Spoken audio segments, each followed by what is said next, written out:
So, do you know what the Lorax is? You know, that Dr. Seuss character that Universal made into a movie? And in that movie, we had the Onceler, the fictional, not real man that all the tween girls got obsessed over in 2012. Well, not to anyone's surprise if you're on the internet, the Onceler had a booming fandom of raging fangirls.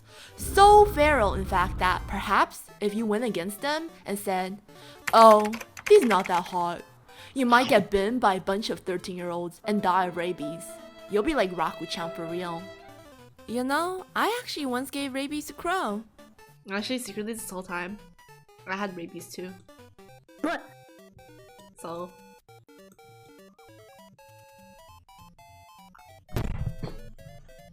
you have rabies now.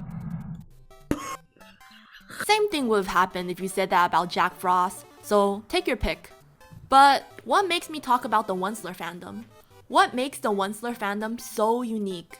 This fandom is unique because of the fact that the movie had no outlet for shippers. And with any fandom, shipping characters is the epitome of the community. It is rare to find a fandom where the community cannot ship their favorite depressed, evil, but totally redeemable with a heart of gold twinks. So what happens if the fandom cannot do that? The answer is terrifying. Bad things happen. And that bad thing is what we call desperation. The thirst to make a romantic pair of your favorite character. In the case of the Onceler fandom, their desperation turned into shipping the Onceler with himself.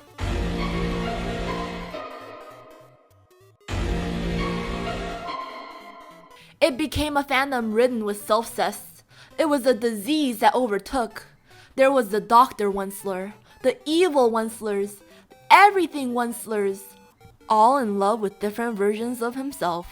What I'm trying to say is that self-cest is a real thing. I know most people don't think about fucking themselves, but I'm making this video to let you know that self-cest is real, and it will hurt you. Even when it remains hidden in the depths, it will rise up. Because I'm gonna talk about self-cest yaoi. In my last video, I talked about zergs. Self-cest is not a trope tied to yaoi like zergs or Omegaverse. This trope is like the unicorn of communities.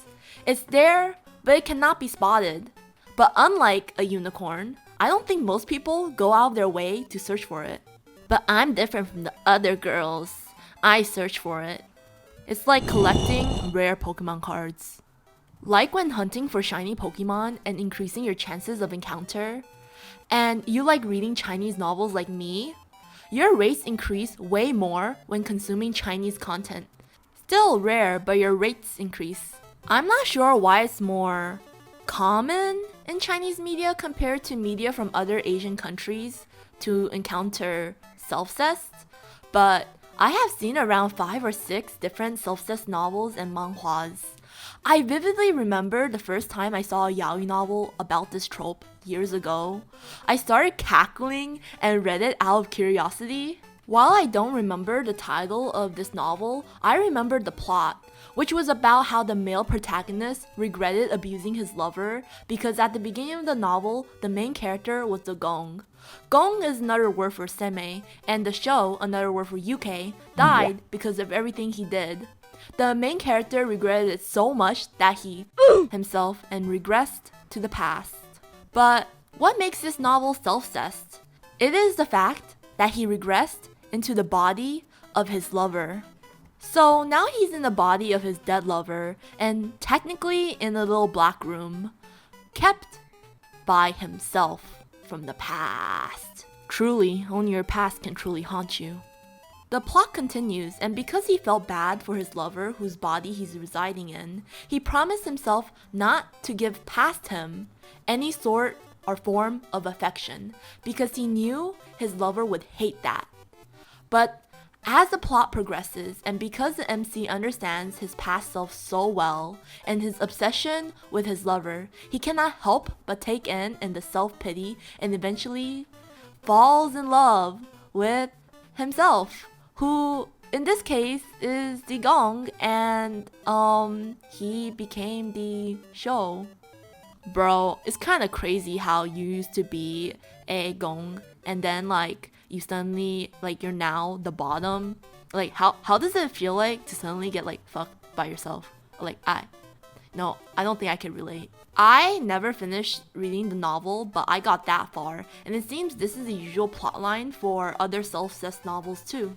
I never actually finished a single Selfcest novel either because personally, I find the concept funny, but the plot lines are boring to me. And it's kind of wild considering considering that this is Selfcest of all things. But, I don't know, man, I'm just picky, I guess.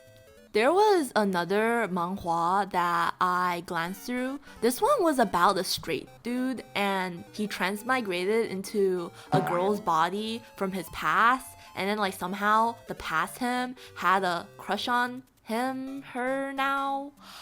This was from a long time ago, so I also forgot the title of this one, but this one was straight. Another one where I actually remember the title of this one, I actually discovered this manhwa recently and I sent it to a friend because I thought it was really funny. And the title of it was called I Tied Myself Up. I skimmed through the manhwa and I would tell you what it's about, but the storyline is basically similar to what I've already mentioned with only a few minor differences. So I don't really want to talk much about this one because I'm just going to repeat myself. Another title I have not tried yet but seems interesting is Not Raiding Fish, Do Not Disturb.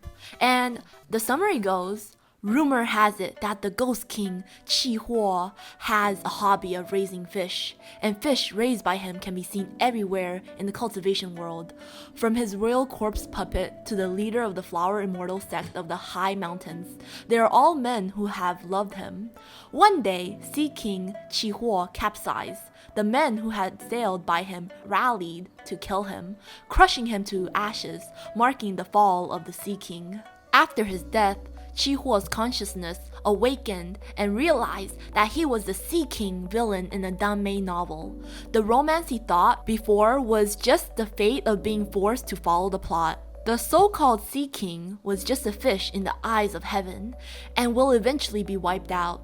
Later, he was reborn as a young swordsman 100 years ago, where he met himself who was about to capture his first fish. I thought the summary was actually pretty interesting, so I was considering reading this novel, but I haven't touched it yet because I've been too busy, but I might give it a skim in the future. But anyways, that's all for today's Yaoi Talk. I don't mind Selfcest, to be honest. It's not something I go out of my way for, except to collect them like rare Pokemon cards. But I think it's really funny. I think it's really funny. I hope that you found amusement in this too. Oh, and before I end this video, make sure to get yourself checked out for rabies, cause I'm sorry, you might have rabies.